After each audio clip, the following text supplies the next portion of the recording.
واقع کربلا کی مکمل داستان ابتدا حضرت امام حسین نبی کریم کے نواسے تھے۔ ان کے والد حضرت علی اور والدہ حضرت فاطمہ الزہرا تھیں۔ امام حسین بچپن ہی سے رسول اللہ کے بہت قریب رہے۔ اپنے ان کے بارے میں فرمایا، حسین منی و نامن حسین، حسین مجھ سے ہے اور میں حسین سے ہوں، کہ یزید کی خلافت کا آغاز حضرت معاویہ کے بعد یزید خلافت پر بیٹھا۔ وہ ایک ظالم، فاسق اور شریعت سے دور شخص تھا۔ یزید نے تمام گورنروں کو حکم دیا کہ وہ امام حسین سے بیعت اطاعت کا وعدہ لے، مگر امام حسین نے انکار کر دیا کیونکہ وہ باطل قوتوں کے سامنے جھکنے والے نہ تھے۔ مدینہ سے مکہ اور پھر کوفہ کی طرف سفر یزید کے ظلم سے بچنے کے لیے امام حسین مدینہ سے مکہ مکرمہ تشریف لے گئے۔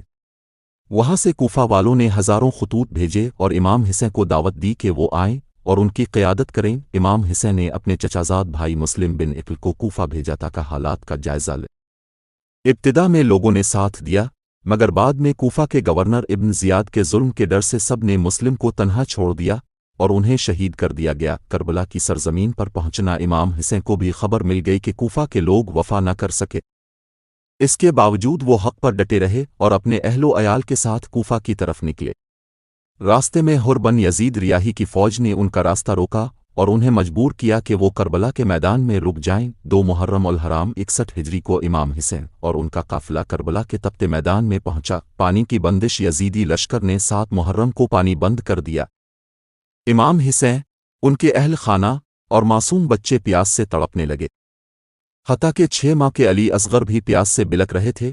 عاشورہ 10 محرم کا دن 10 محرم 61 ہجری یعنی عاشورہ کے دن امام حسین کے ساتھیوں نے ایک کر کے جام شہادت نوش کیا۔ حضرت علی اکبر امام حسین کے بیٹے کہ حضرت عباس علمدار وفا کی مثال، حضرت قاسم حضرت حسن کے بیٹے کہ حضرت علی اصغر 6 ماہ کا بچہ، حتیٰ کہ امام حسین خود بھی میدان میں آئے اور بے جگری سے لڑتے ہوئے شہادت کے مرتبے پر فائز ہو گئے۔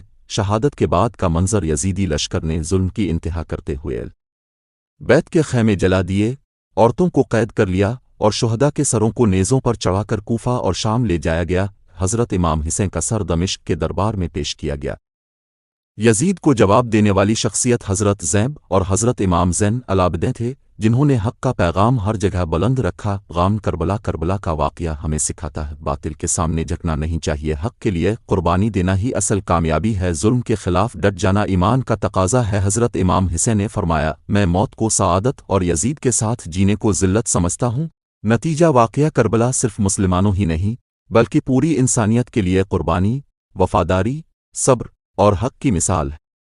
امام حسین اور ان کے ساتھیوں کی قربانی رہتی دنیا تک یاد رکھی جائے گی۔